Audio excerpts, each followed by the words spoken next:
വീടിനടുത്തെ അമ്പലത്തിൽ നിന്നുള്ള പാട്ടിന്റെ ശബ്ദത്തിനെതിരെ രൂക്ഷമായി പ്രതികരിച്ച് നടി അഹാന കൃഷ്ണകുമാർ കഴിഞ്ഞ ദിവസം രംഗത്തെത്തിയിരുന്നു. ഉത്സവകാലത്ത് ക്ഷേത്രത്തിൽ നിന്നുള്ള വലിയ ശബ്ദം വല്ലാതെ ബുദ്ധിമുട്ടുണ്ടാക്കിയപ്പോഴായിരുന്നു താരം വീഡിയോ സഹിതം പ്രതികരണവുമായി എത്തിയത്. എന്നാൽ അഹാനയുടെ തുറന്നു പറച്ചിൽ വലിയ വിവാദമായതോടെ താരം പോസ്റ്റ് പിൻവലിച്ചിരുന്നു. പൊതു ഇടങ്ങളിലെ പരിപാടികൾക്കുൾപ്പെടെ ശബ്ദമലിനീകരണം ഉണ്ടാകുമ്പോൾ പ്രതികരിക്കുന്നവരിൽ പലരും ആരാധനാലയങ്ങളിലെ ഉച്ചഭാഷണ ഉപയോഗത്തിനെതിരെ മൗനം പാലിക്കുന്നത് പലപ്പോഴും വിശ്വാസികളിൽ നിന്നുണ്ടായേക്കാവുന്ന രൂക്ഷമായ പ്രതിഷേധം ഭയന്നാണ്. ആരാധനാലയങ്ങളിൽ നിന്നുള്ള അമിതമായ ശബ്ദത്തെക്കുറിച്ച് അഹാനയ്ക്ക് മുമ്പേ നിരവധി പേർ പരാതികൾ ഉയർത്തിയിരുന്നു. നിയന്ത്രിക്കേണ്ടതും ശബ്ദമലിനീകരണം ഉണ്ടാക്കുന്നില്ലെന്ന് ഉറപ്പുവരുത്തേണ്ടതുമായ ഒന്നാണ് ഉച്ചഭാഷിണികൾ. ഉച്ചഭാഷിണികൾ പ്രവർത്തിപ്പിക്കുമ്പോൾ ഉണ്ടാകുന്ന ശബ്ദം ഓരോ പ്രദേശത്തും വ്യത്യാസപ്പെട്ടിരിക്കുന്നു. നിയമപ്രകാരം അനുവദനീയമായ ശബ്ദപരിധിയിൽ നിന്നും 10 ഡെസിബലിൽ കൂടാനും പാടില്ല.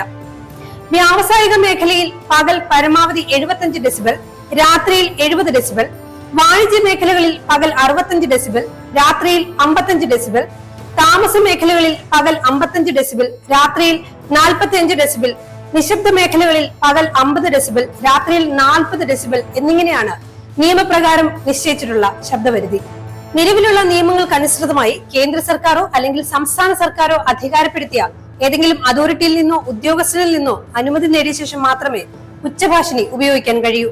ജില്ലാ magistrate, police commissioner, deputy superintendent of police റാങ്കിൽ കുറയാത്ത മറ്റേതെങ്കിലും ഉദ്യോഗസ്ഥൻ എന്നിവരും ഇതിൽ ഉൾപ്പെടുന്നു.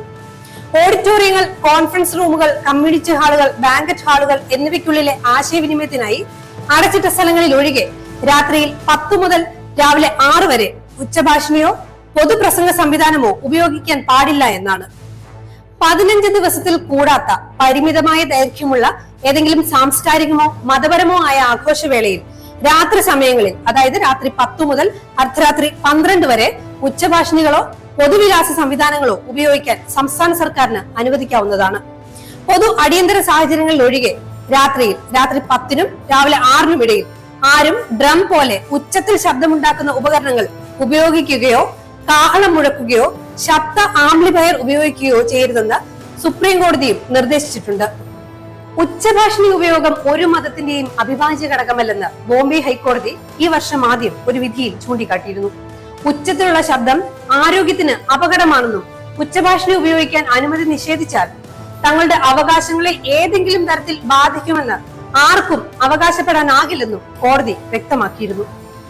സംസ്ഥാനം ഭരിക്കുന്ന മുഖ്യമന്ത്രിക്ക് പോലും ഉച്ചഭാഷിണിയുടെ ശബ്ദം അസഹനീയമായി തോന്നിയ സാഹചര്യമുണ്ട്. ആറ്റിങ്ങലിലെ ഇടത് സ്ഥാനാർത്ഥി എ സമ്പത്തിന്റെ പ്രചരണത്തിനായി കാട്ടാക്കടയിലെത്തിയ മുഖ്യമന്ത്രി സംസാരിച്ചുകൊണ്ടിരിക്കെ പരിസരത്ത് ക്ഷേത്രത്തിൽ ഉത്സവത്തോടനുബന്ധിച്ച് സ്ഥാപിച്ചിരുന്ന ഉച്ചഭാഷിണിയുടെ ശബ്ദം മൂലം അദ്ദേഹത്തിന്റെ തന്റെ പ്രസംഗം അല്പസമയത്തേക്ക് നിർത്തേണ്ടിയും വന്നു. ഈ വിഷയം രാഷ്ട്രീയമായി കാണുന്നവരും ശബ്ദമലിനീകരണത്തെ മനസ്സിലാക്കുന്നവരും നമുക്കിടയിലുണ്ട്. പരീക്ഷാ കാലത്ത് ആരാധനാലയങ്ങളിൽ നിന്നുൾപ്പെടെയുള്ള ശബ്ദത്തിനെതിരെ നിരവധി വിദ്യാർത്ഥികളിൽ നിന്നും രക്ഷിതാക്കളിൽ നിന്നും പരാതികൾ ഉയരാറുണ്ട്.